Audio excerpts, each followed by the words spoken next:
Hey, what's up guys? Okay, so Black Clover chapter 295 had a very interesting development for Noel, which if you saw the leaks for this chapter, you know that is actually in the form of a power-up.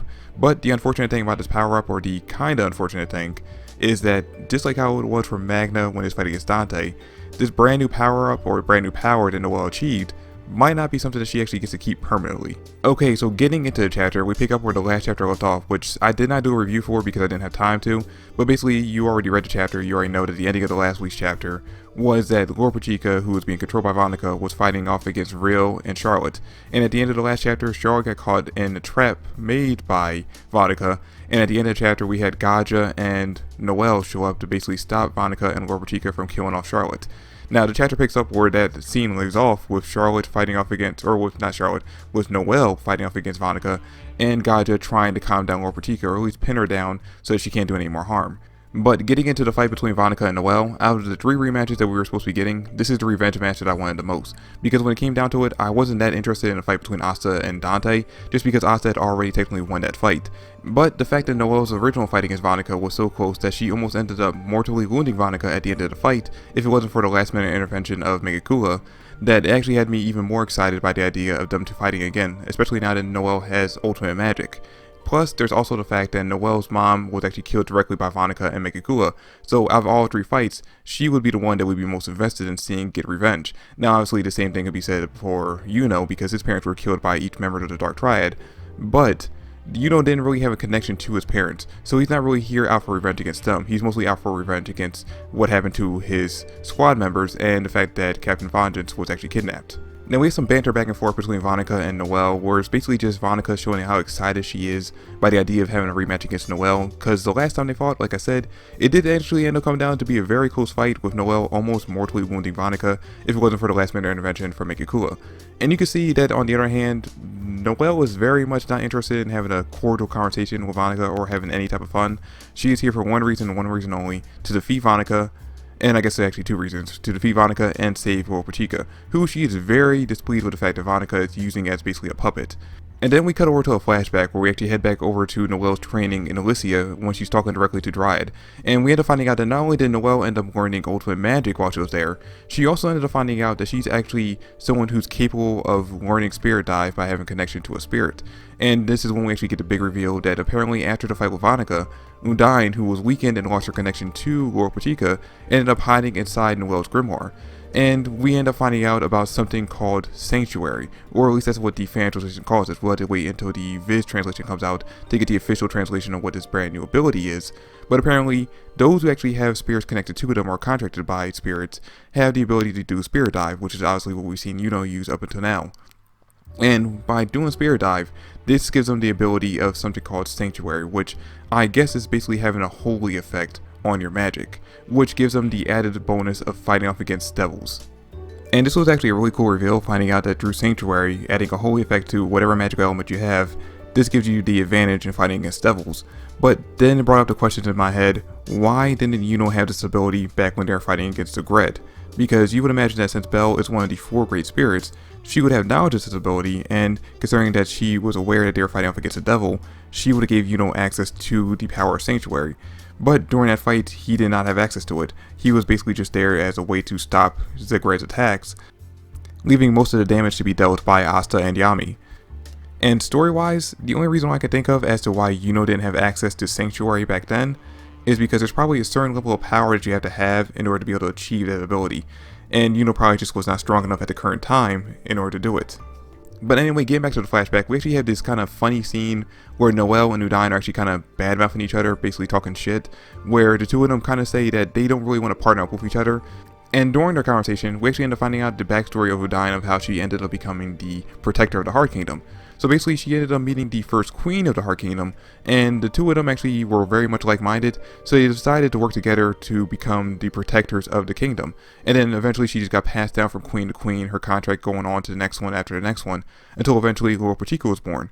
But the big difference with Lord Pachika compared to the previous queens of the Heart Kingdom is that even though she seemingly has a higher capacity for mana than the previous ones, she is unable to learn any offensive spells. Now, she does seemingly have one offensive spell, which is basically the water puppets that we saw her use when she was first introduced to the series. But other than that, according to Undyne in this chapter, she's unable to learn any offensive abilities. Now, this is actually kind of contradicted later on in the chapter and in the previous chapter, where we actually got to see her fighting off against Charlotte and Real in that chapter, and we get to see her fighting off against Gajah in this one. She's very obviously using offensive abilities to do damage against these characters.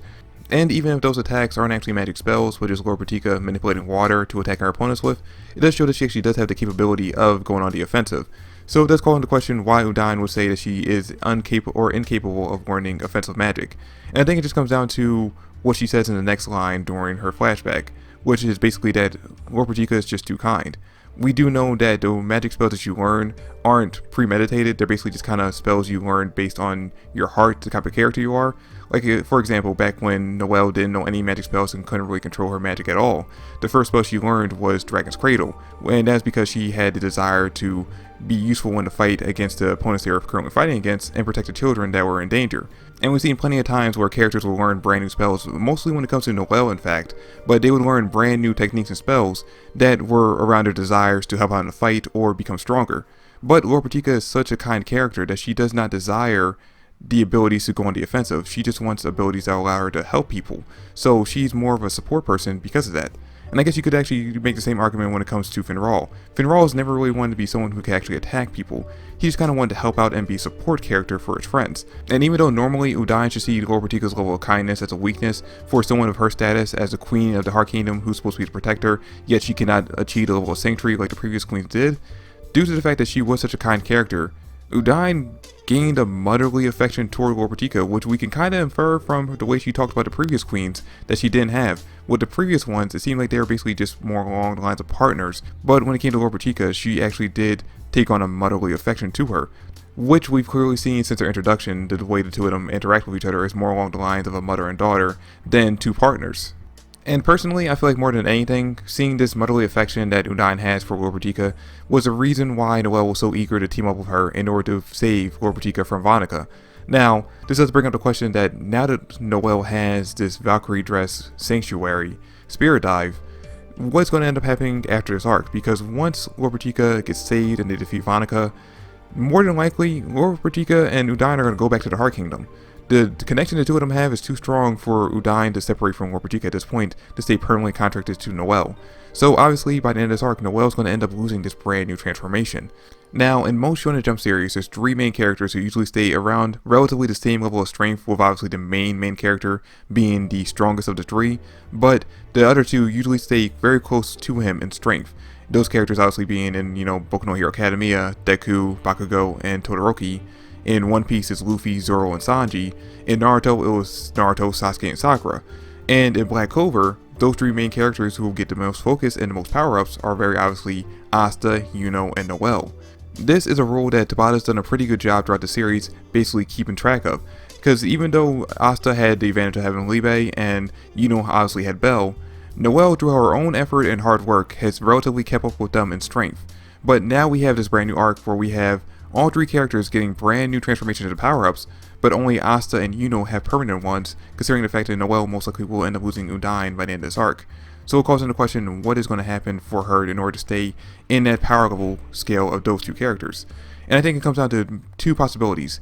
Either A, Noel's ultimate magic is going to be something that's so powerful that she doesn't need her contract with Undyne anymore in order to stay on the same level of power as them. She can still just continue to advance the same way she's always been doing, through hard work and effort, and her own brand new transformations that she gets with her Valkyrie dresses. Or, the other possibility is that Noel will get a brand new contract with someone else besides Undyne. Because I've had the theory since way back during the original fight with Veronica and Noel that at some point Noel will get the contract with Undyne. But I always knew that this contract would not be permanent because of Undyne's connection to Lord Pratika. But assuming that this is not the last arc of the series, it doesn't make sense for Tabata to give Noel such a major power up, only for him to take it away by the end of the arc. So what I have to think is that Noel will potentially end up contracting to a lesser spirit. Yeah, we currently only know about the 4 great major spirits, but who's to say there's not lesser spirits out there that Noel could form a contract with that Undyne could actually personally introduce her to. That, or, and this is the possibility that I've been saying since my original thought of her contract with Goku dying, if that didn't happen, I thought that potentially Noel might form a contract with an angel, because of the fact that we have devils that exist in this world. Who to say that angels don't as well? And this is a theory that a lot of people have been having for a while now, that angels do possibly exist and they're possibly going to be the next big opponents.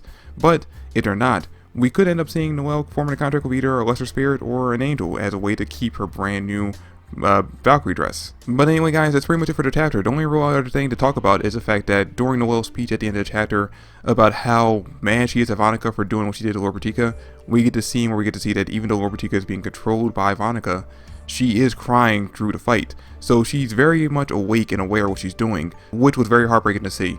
But anyway guys, that's pretty much it for the chapter. We get to see Noel's brand new form, and we're going to get to see it in full action in the very next chapter, with her possibly finally defeating Veronica in the next chapter.